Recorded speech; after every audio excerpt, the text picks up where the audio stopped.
जिन तूफानों में तुम जैसों के झोपड़े उड़ जाया करते हैं, हम उन्हीं तूफानों में अपने कपड़े सुखाया करते हैं। दोस्तों, जैसा कि आप सभी जानते हैं कि 2022 का साल बॉलीवुड के लिए कुछ खास अच्छा नहीं रहा है। इस साल आई बड़े से बड़े एक्टर्स की फिल्में, बड़े से बड़े बजट वाली फिल्में भी बॉक्स ऑफिस पर बुरी तरह से फ्लॉप रहीं।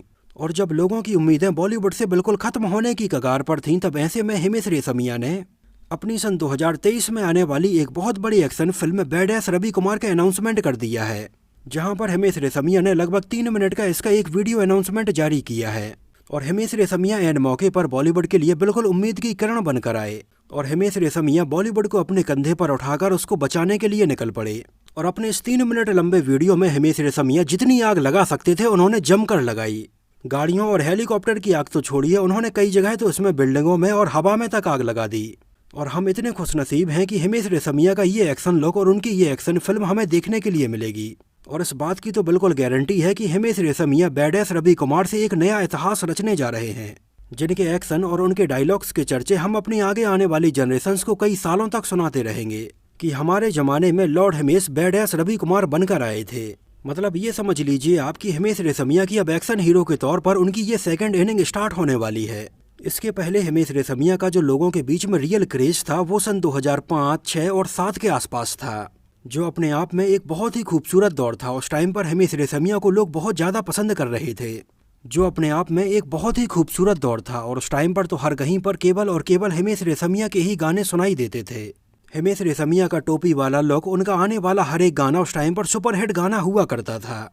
यहाँ तक कि उस टाइम पर उनके गानों का क्रेज ऐसा था कि लोग ऑडियो कैसेट में उनके गानों को बिल्कुल रिपीट मोड में भरवाते थे और बैक टू बैक उस जमाने में हिमेश रेशमिया के ही गाने चला करते थे। लेकिन सन 2007 में हिमेश रेशमिया के साथ में पता नहीं ऐसा क्या हुआ कि उन्हें फिल्मों में एक्टिंग करने की सूझी और बस उन्होंने अपने कैरियर की पहली फिल्म आपका सुरूर बना डाली। आगे चलकर वो हमें रेडियो, डमाडम, कर्ज और ऐसी बहुत सारी फिल्मों में नजर आए। और हिमेश रेशमिया के अंदर एक्टिंग का ये कीड़ा धीरे धीरे चलकर उनके म्यूजिक कैरियर को भी खा गया, जहां लगभग 3 से 4 साल तक हिमेश रेशमिया म्यूजिक इंडस्ट्री में बिल्कुल टॉप पर पहुंच गए थे। लेकिन आगे चलकर कुछ सालों बाद लोग हिमेश रेशमिया को और उनके गानों को बिल्कुल पूरी तरह से भूलते चले गए। लेकिन हिमेश रेशमिया के डाई हार्ड फैंस आज भी हिमेश रेशमिया को बिल्कुल वैसे ही टोपी वाले लुक में और उनके वैसे ही गानों के साथ देखना चाहते हैं। उस टाइम पर हिमेश रेशमिया के द्वारा गाए जाने वाले गानों में जो दर्द था, जो कसक थी, वो आशिकों के बिल्कुल दिलों को जाकर छूती थी। आगे चलकर सन 2014 में उन्होंने एक्सपोज नाम की एक फिल्म में काम किया, जहां पर वो हमें रवि कुमार बने हुए नजर आए थे। फिल्म एक्सपोज में हमें हनी सिंह भी नजर आए थे, लेकिन इसमें सबसे ज्यादा जो याद की जाने वाली चीज थी वो थी हिमेश रेशमिया के डायलॉग्स। जैसे रवि कुमार लंगोट का बहुत पक्का है, वो बिस्तर पर नींद के अलावा कुछ नहीं लेता है, और जितना तुम्हारे शरीर में खून नहीं है उतना रवि कुमार एक बार में मूत देता है।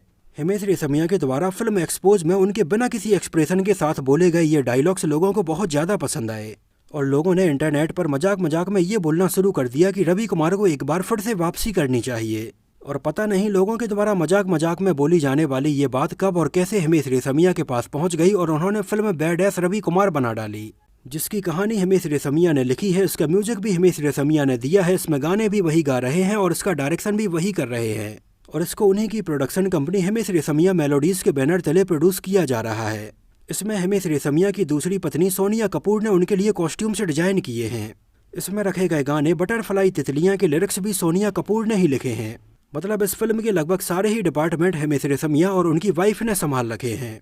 मतलब बॉलीवुड में ऐसा नहीं है कि बैडएस रवि कुमार जैसी अभी पहली फिल्म बन रही है। बॉलीवुड में इसके पहले भी मिथुन चक्रवर्ती की फिल्म गुंडा, धर्मेंद्र की फिल्म लोहा और KRK की देशद्रोही जैसी फिल्में बन चुकी हैं, जिनको लोग आज तक याद करते हैं।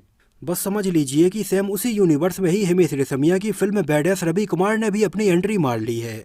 मतलब किसी का अपने आप को हीरो बनाने को लेकर ऑब्सेशन किस हद तक जा सकता है, ये हमने अभी इस साल ही कुछ महीने पहले ही द लीजेंड सरवनन नाम की फिल्म से देखा था, जिसमें हमें उर्वशी रौतेला नजर आई थी और उर्वशी रौतेला को इसके लिए लगभग 12 करोड़ रुपए की फीस दी गई थी। हिमेश रेशमिया भी अपने आप को म्यूजिक कंपोजर के अलावा हीरो बनते हुए देखना चाहते हैं। उनकी भी ख्वाहिश है कि उनके पीछे बहुत बड़ी बड़ी गाड़ियां उड़ें, उनके आसपास आग लगी हुई नजर आएं और हिमेश रेशमिया चलते हुए नजर आएं। और वो अपने इस सपने को बैडएस रवि कुमार से पूरा करने वाले हैं। उन्हें पता है कि लोग उनका मजाक उड़ाएंगे, लेकिन फिर भी हिमेश रेशमिया ने अपने सपने को पूरा करने के लिए ये फिल्म बना डाली। और इसमें देखने के लिए मिले उनके 2-4 सीन तो इतने ज़्यादा आइकॉनिक हैं कि वो आज तक किसी फिल्म में देखे ही नहीं गए। जैसे कि इसका एक खतरनाक सीन था जहां पर हिमेश रेशमिया बिल्कुल एक जिराफ की तरह अपनी गर्दन आगे निकालते हैं और गोलियां चलाते हैं, और अगले ही सीन में वो अपने दांत बिल्कुल ऐसे हिलाते हैं जैसे गुंडों को बिल्कुल कच्चा ही चबा जाएंगे। हिमेश रेशमिया का ये कहना है कि अभी उनकी इस फिल्म से जुड़े हुए बहुत सारे सरप्राइज हमें एक के बाद एक देखने के लिए मिलेंगे, जैसे कि इसमें हमें हिमेश रेशमिया के अपोजिट 10 दमदार विलन भी नजर आने वाले हैं, जिनसे हिमेश रेशमिया हमें लड़ते हुए नजर आएंगे और उनके खतरनाक एक्शन सीन हमें देखने के लिए मिलेंगे। इसके अलावा इसमें हिमेश रेशमिया की अपोजिट एक्ट्रेस कौन होगी उसका चेहरा अभी तक रिवील नहीं किया है। इस बारे में बहुत सारे लोगों का ये अंदाजा है, ये मानना है कि इसमें शायद उनके अपोजिट हमें रानू मंडल नजर आ सकती हैं। अब इस बात में कितनी सच्चाई है और कितना झूठ है ये तो तब पता चलेगा जब हिमेश रेशमिया एक्ट्रेस का चेहरा रिवील करेंगे। ये तो इंटरनेट के गलियारों से उड़ती उड़ती खबर है कि शायद हिमेश रेशमिया अपने साथ ही साथ रानू मंडल का कैरियर भी दोबारा से लॉन्च कर सकते हैं, और उनकी इस फिल्म के टाइटल अनाउंसमेंट को लेकर ये चीज़ बिल्कुल कही जा सकती है कि मेडल तो मेडल होवे है, फिर चाहे वो लड़के जीत कर लाएं या लड़कियां जीत कर लाएं। फिल्म दंगल के ही इस डायलॉग को शायद हिमेश रेशमिया ने अपना इंस्पिरेशन बनाया है, और उनका भी ये मानना है कि पब्लिसिटी तो पब्लिसिटी होती है, फिर चाहे वो पॉजिटिव हो या फिर नेगेटिव हो। और ये बात भी बिल्कुल सही है। उनके इस अनाउंसमेंट वीडियो को लगभग 4 दिनों में लगभग 28 मिलियन से भी ज़्यादा लोगों ने देखा है, जबकि शाहरुख खान की मच अवेटेड फिल्म पठान का भी टीजर रिलीज हुआ है, लेकिन इसको भी अभी तक लगभग 30 मिलियन लोगों ने ही देखा है। मतलब जहां शाहरुख खान जैसे एक्टर लगभग 4 साल के बाद बॉलीवुड में अपनी वापसी कर रहे हैं, इतनी बड़ी फिल्म बना रहे हैं, तो उनको भी बैडएस रवि कुमार ने जमकर टक्कर दी है। उनकी फिल्म का गाना बटरफ्लाई तितलियां को लगभग 31 मिलियन लोग अभी तक देख चुके हैं, जो कहीं ना कहीं इस बात को दिखाता है कि चीज़ें या तो बहुत ज़्यादा अच्छी हों तब लोग उसको देखते हैं, या फिर बहुत ज़्यादा बुरी हों तब उसको देखते हैं, और इनके बीच में फंसकर जो फिल्में रह जाती हैं वो बस बीच में ही रह जाती हैं। और मेरा तो ये मानना है कि हिमेश रेशमिया को अपनी फिल्म में बैडएस रवि कुमार ही नहीं, इसको लेकर पूरा का पूरा एक और यूनिवर्स बनाना चाहिए। हालांकि उन्होंने अपने इस कैरेक्टर को फिल्म एक्सपोज के रवि कुमार से कंटिन्यूएशन तो किया ही है, लेकिन आगे चलकर हिमेश रेशमिया को अपने इस यूनिवर्स में द लीजेंड सरवनन को KRK को भी कंसिडर करना चाहिए। और आप सोचिए कि जब ये तीनों ही पर्दे पर एक साथ आकर तबाही मचाएंगे तो वो मंजर कैसा होगा।